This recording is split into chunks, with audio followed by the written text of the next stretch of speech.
It had been 6 months since the accident. I remember because Elizabeth was helping me sign my name in our daughter Jenny's birthday card.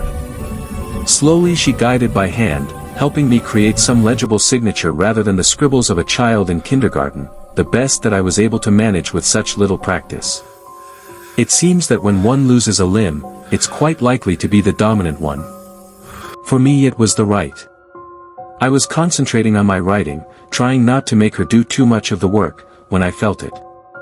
I hadn't noticed the phantom feeling of my elbow resting on the table beside me. By this point I had almost gotten used to it, although the pain would sometimes still wake me.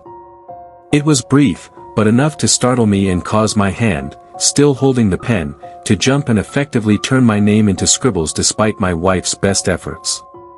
It was gentle but cold. Too cold. Less like ice and more like the feeling of a deep cut, when the insides of a body part are suddenly exposed to the outside elements that they were never supposed to meet. When Elizabeth asked, I shrugged it off, telling her it was an unexpected pain in the hand that was convinced it was clenched, even though it didn't exist. At the moment, I almost believed that that was what happening myself. The next time it woke me. I was asleep on my stomach, with my phantom arm dangling off of the bed. I've slept like that as long as I can remember, and when I first felt it I thought that my hand had fallen asleep and causing the pins and needles sensation that I had often felt.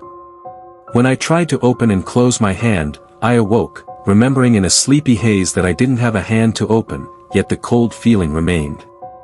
This time it stayed a while, and I could make out the distinct feeling of fingers on my skin. I tried to shake my hand, but couldn't. I pushed down with my left hand and shifted to roll over onto my back, yet the feeling remained, still as defined, and I wondered how long this invisible hand had held me. I shook my wife awake and explained, but she was convinced that it was simply a part of the process. She held me and talked to me in her cooing, comforting voice until, one by one, the fingers lifted, releasing me from the torture of the cold. Feeling it reminded me of the accident. There was a blizzard, and Elizabeth was driving. As a truck approached the car slid, she tried like hell to control it, but it seemed to have a mind of its own. I grabbed the wheel, spinning the car until it came to a stop, then the truck hit us. My arm was mostly severed at the time of impact, but my wife and daughter were fine. The feeling of blood escaping you chills you to the bone, and that was exactly what I was feeling while in this creature's grasp. For months it happened, with no warning or reason.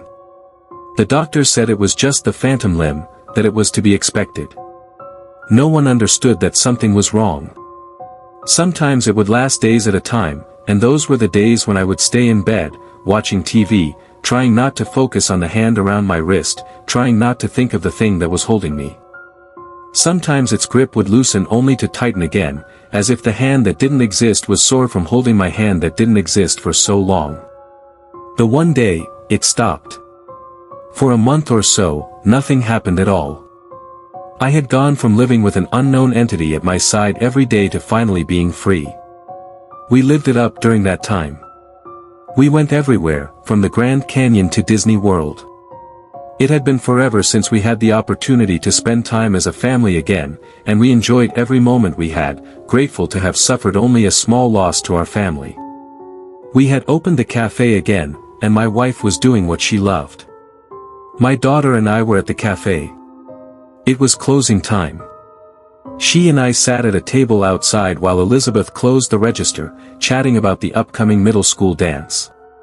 My wife joined us and locked the doors.